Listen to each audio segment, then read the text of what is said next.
Hi, I'm Mary Rogers, and this is a Cuisinart Classic Series 14-cup food processor.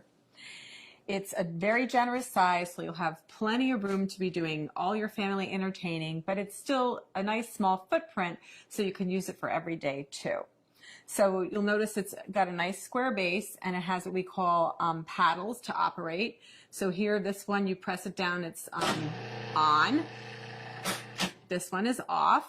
And if you press and hold this one down intermittently, it would be for pulsing.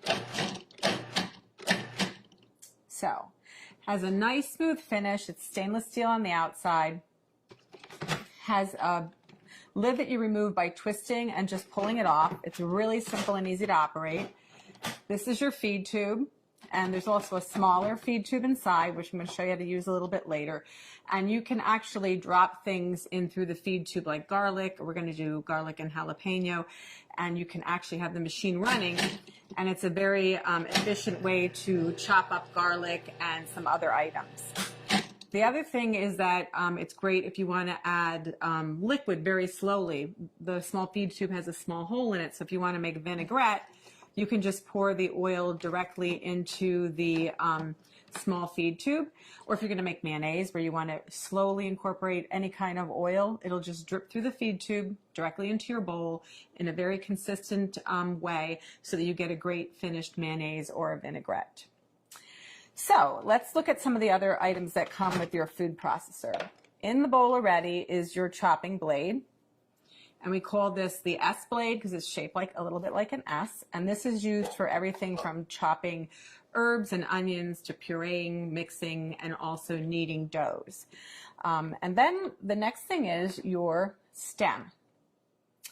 And the stem is attached to the bottom of your discs by lining up this arrow here with this one here. It's a little hard to see. And you just press this down and turn to lock it into place. And then what you would do is you hold your disc by the edges, and there's also a little icon up here. It's the same shape as the stem on the bottom, and if you line those two up, you can just slip it in really easily. So that's the shredding disc, and it's medium. We always recommend that you lay the disc down and then put on the stem accordingly. And to do any type of slicing and shredding, you would use the medium slicing disc, not shredding, slicing. And you do the same thing. You line the little arrows up. You press and turn to lock it into place. Always hold it by the edges. And once again, if you line the stem up, I'm not doing it very good, but this is the way it goes. You just slide it right into the work bowl. And then what you would do is you put your lid back on and you would slice and shred. So you could either use the pulse function to slice, or what you can do is you can turn it on. But as soon as you remove the feed tube, it'll stop. So that you would then add more ingredients, and we can do batch processing. So you would add, let's say, potatoes, slice, and then continue on. And then we're going to turn it off. So what we're going to do today, that's all of the parts that come with your food processor. And also you get a little spatula we help you with. What we're going to do now is we're going to put in the chopping blade. I'm going to show you how to make a guacamole very quickly and easily. So just put that in. And the first thing we're going to do is we're going to add our cilantro. I'm going to add most of it, not all of it. And you're going to see how efficient this machine is at chopping up ingredients. So very quickly and easily. So I modified this recipe a little bit in comparison to how it's written in our instruction manual. Next, we're going to add our tomatoes, which were seeded, and the pulp the interior was taken out, the seeds. And we're going to pulse that until it's finely chopped.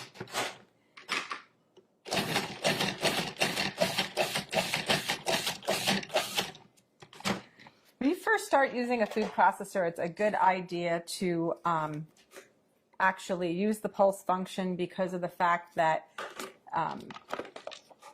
you know, you just want to get used to using it. You also want to get used to the consistency, and it gives you much greater control. So I'm just going to reserve this. Sorry, this is like a... I'm going to reserve some of this so that when we put the guacamole together at the end, it'll still have some of the chunky tomato, but I'm not going to do all of it. And when you know, if you have your own favorite recipes, you can modify accordingly. So just remember that whatever you put in the bowl first, if it stays in there the whole time while you're chopping and mixing or pureeing, that will be the smallest thing at the end. So just keep that in mind. So I didn't remove everything, just most of it. So the next thing what we're going to do is, with the machine on and running, we're going to drop in the garlic and the jalapeno through the feed tube.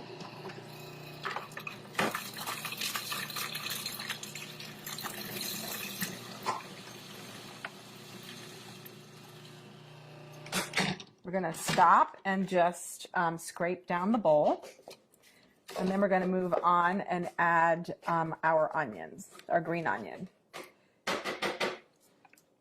Whoops, sorry. So we have to add the green onion.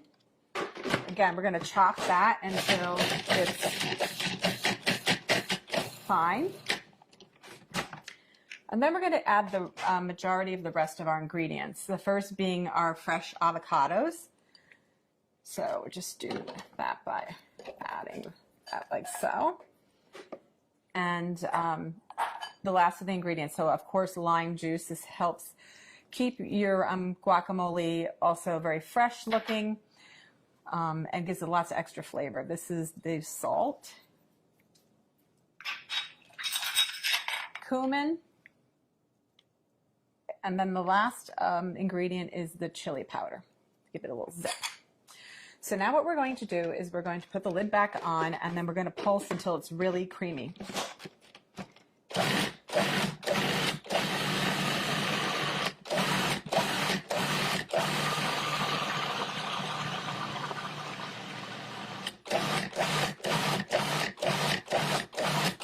Okay, and then what we're going to do is I'm just going to scrape it down one last time, and then I'm also going to add, because it still needs to be processed a little bit more.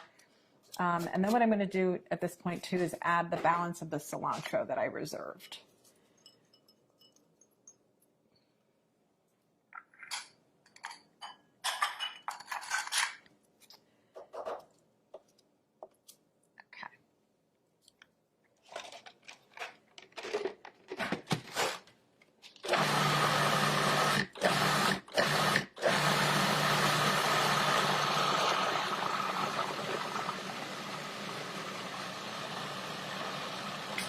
Okay, that looks like it's mixed really well because it's very creamy. I'll show you.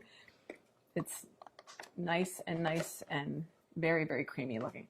So the last step is to add back in the tomatoes and the cilantro. And this is really just so that they don't become, you know, when you're pureeing the guacamole, you know, if it stays in there the whole time, you won't see the chunks of the tomato anymore. Let's just add that back in, and we're going to pulse until it's incorporated.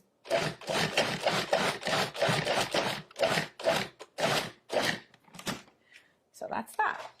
So now what we're going to do is I'm just going to add this to our decorative bowl for serving. And you know, you could also put a beautiful lime wedge on top. The other thing that you can do is add maybe a couple extra little pieces of tomato. Oh, I'm going to show you a little trick also. This is a really, really big batch of guacamole, so it's great if you're going to have a party. But the other thing too to remember is if you are going to be making this and then serving it like later, it's a good idea to put a couple of the pits in with the guacamole in the meantime, because this actually helps it, along with the lime juice, from turning brown on you. So you want to just cover this up. You can put it in the fridge if you want, or you can eat it right away. The other thing I want to mention too is there's so many great things that you can use your food processor for, not just guacamole, but you can make pizza dough or pasta dough. You can also make cookies. You can make all kinds of things like chicken salads and vinaigrettes. It's a lot of fun to use. It's really simple to operate. And the best thing about it is all the removable parts are dishwasher safe.